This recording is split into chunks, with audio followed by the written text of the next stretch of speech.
Hello, welcome once again to lesson 2 on direct and indirect proportion. In this lesson, we're talking about indirect or inverse proportion. I welcome all new viewers to this channel.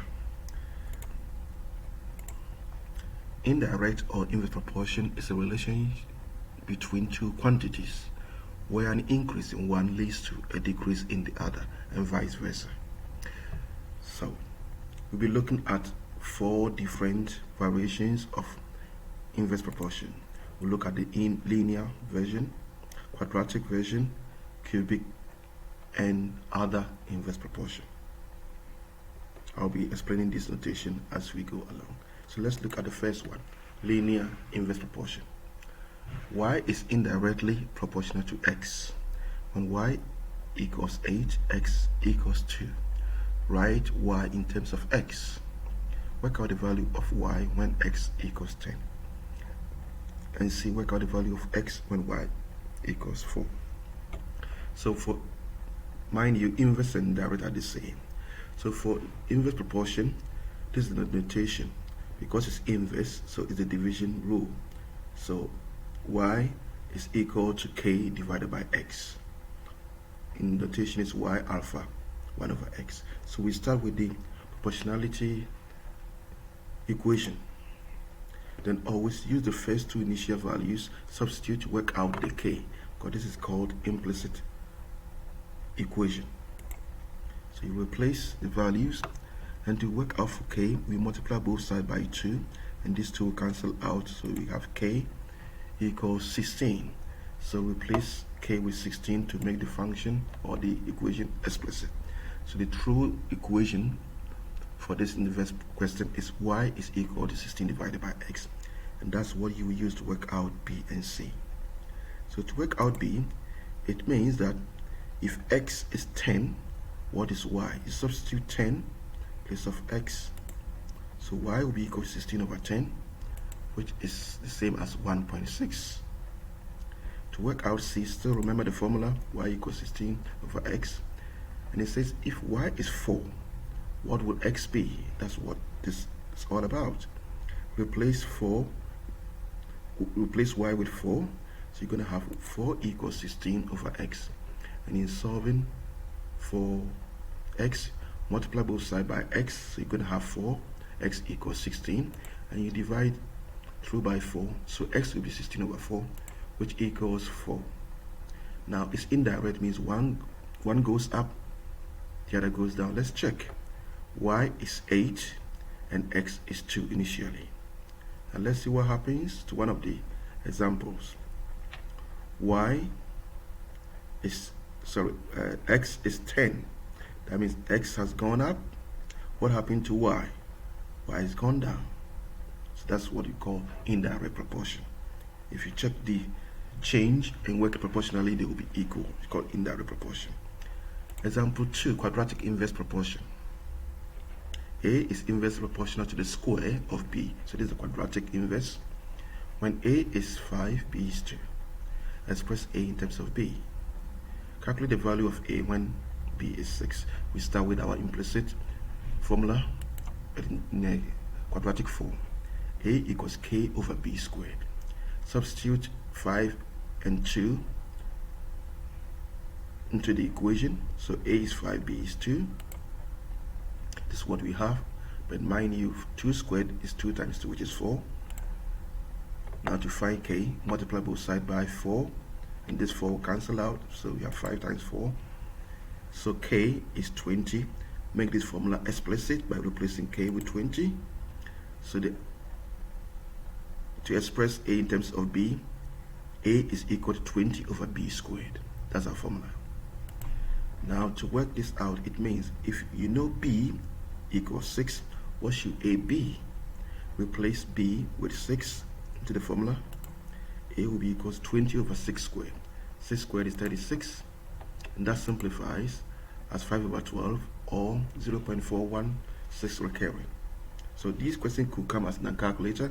You are allowed to leave your answer in a fraction like this. That's fine. Let's look at cubic inverse proportion. So we start with Implicit formula. T is inverse proportional to the cube of L. When T equals 27, L equals 2. Write a formula connecting T to L. That means the same as express T in terms of L. The same. Work out the value of T when L is 10. Work out the value of L when T is 64. So we must first get the formula. We start with our implicit formula. T equals K over L cubed. Use the two initial values to find K. 27 equals K over 2 cubed. And 2 cubed is 8. So to work out K, multiply both sides by 8. And 8 will cancel out on the right hand side.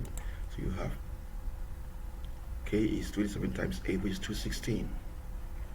Replace K with 216 to make the formula explicit, and that is our answer for A. T equals 216 over L cubed. Now, for B, given this formula, if L is 10, what is T?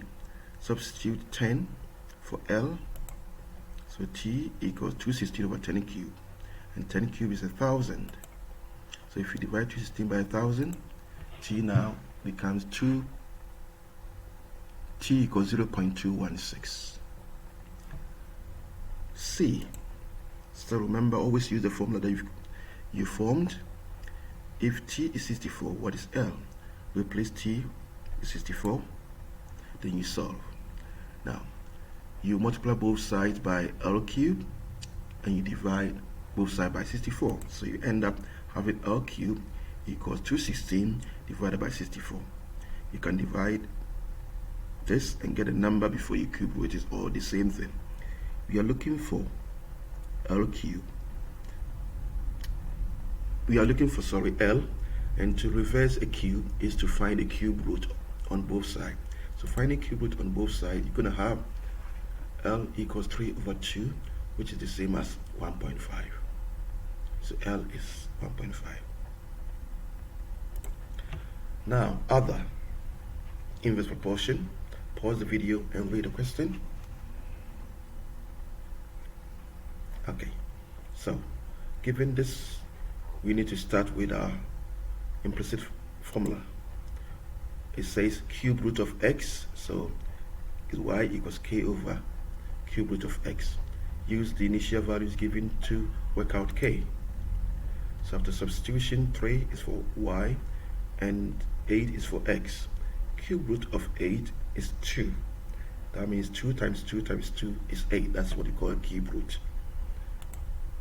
So 3 equals k over 2, and multiply 2 both sides, you end up having k equals 6. Change this implicit formula into explicit, and it becomes y equals 6 over cube root of x. So A is to find out y. If we know 100, x is 1,000. So it becomes 6 over cube root of 1,000. And cube root of 1,000 is a 10.